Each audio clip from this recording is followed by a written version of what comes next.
3, 2, 1, start.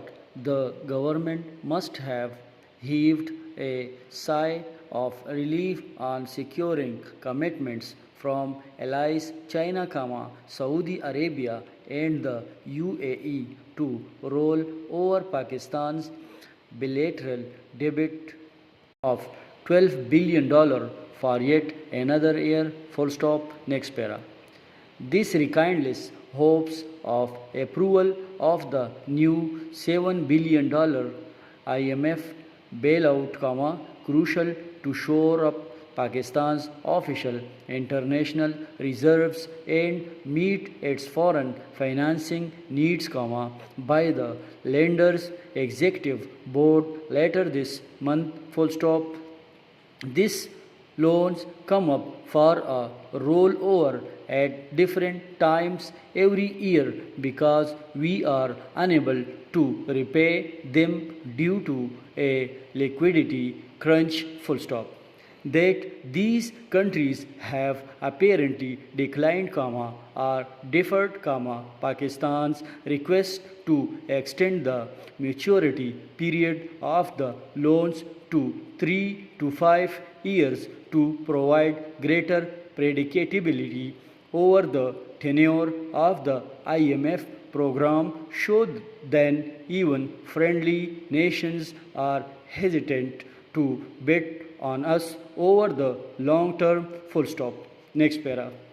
Finance Minister Muhammad Aurangzeb, who broke the news on Tuesday, noted that our projected financial needs stood at around 3 to 500 billion for the next 3 years, and that these funds could be managed comfortably. Full stop.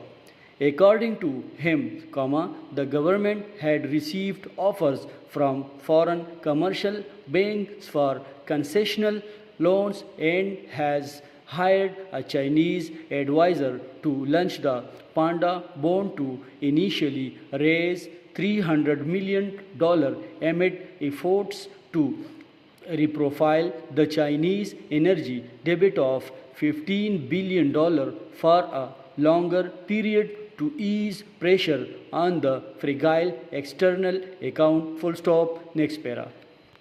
Indeed, Pakistan's economy, which is characterized by a shrinking GDP, a balance of payments crisis and high inflation, has stabilized in recent months thanks to the emergency loan of $3 billion from the fund. Full stop.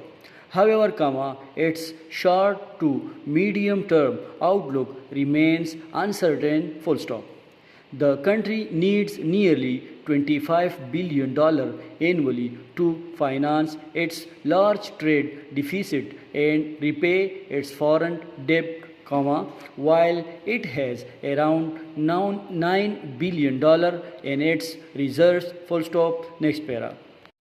The new IMF program is expected to help consolidate this newfound stability, but the quest for faster and sustainable economic growth will remain elusive for years, even if we move in the right direction. Full stop.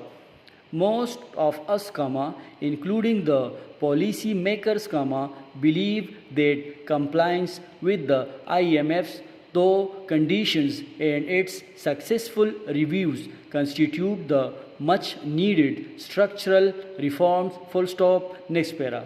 This, however, is misleading. Full stop. Our deep-seated problems need tough and politically unpopular reforms beyond just securing a new bailout from the lender of last resort. The IMF loan will provide only temporary relief. Full stop. The IMF is here to simply ensure that the country carries out its external financial commitments, because the boosting economic growth or reforms in a client economy does not constitute the fund's mandate as such, full stop. Some 20 years ago, Pakistan's economy was 18% the size of India's. Now that figure is only 9%, full stop. This is in spite of 5 bailouts from the IMF during that period, full stop.